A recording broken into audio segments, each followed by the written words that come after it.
He was an exegetical preacher. Don't worry, Reverend Key.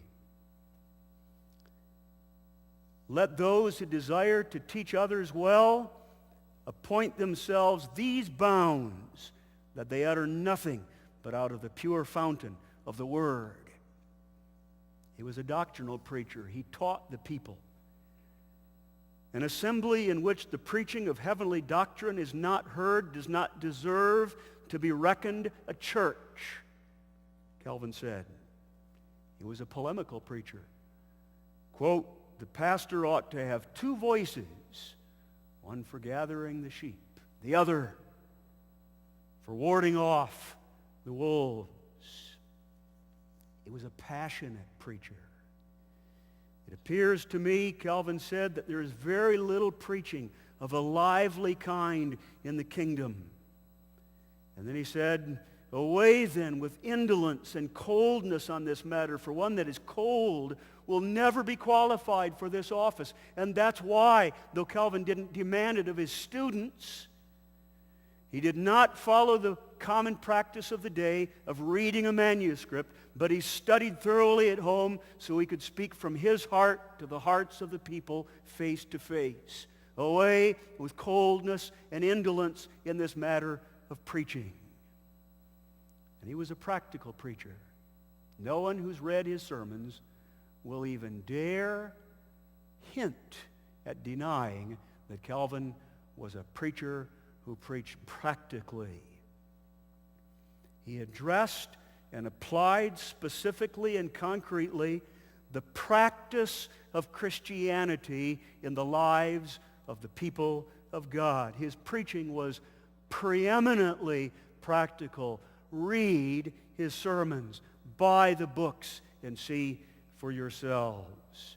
His sermons were not deeply intellectual. They were eminently practical. And even when he wrote his Institutes, would you know, and wrote about the doctrine of providence, 3 chapters on the doctrine of providence. We'll plug Prof. Inglesmith's book later. You ought to read it and see the summary for yourself. 3 chapters on the doctrine of providence. He wrote more applying that doctrine practically for the help of the people of God than he did the doctrine itself, because he was a pastor of the people of God.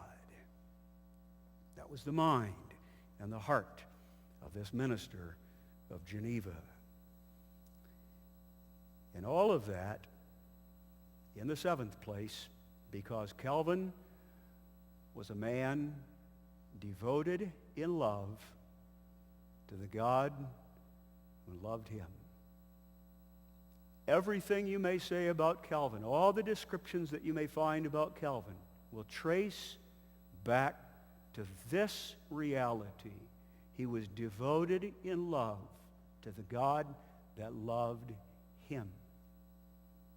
That explains, and nothing else, what Calvin did, why he was a reformer, why he was an expositor and preacher of Holy Scripture, why he was a defender of church discipline, why he taught justification, predestination, the covenant, all the topics of our conference this week, why he was personally upright, why he was willing to suffer, why he was a wise and sympathetic pastor, why he was a teacher and a defender of covenant children, why he was a zealous missionary and a faithful pastor, simply because,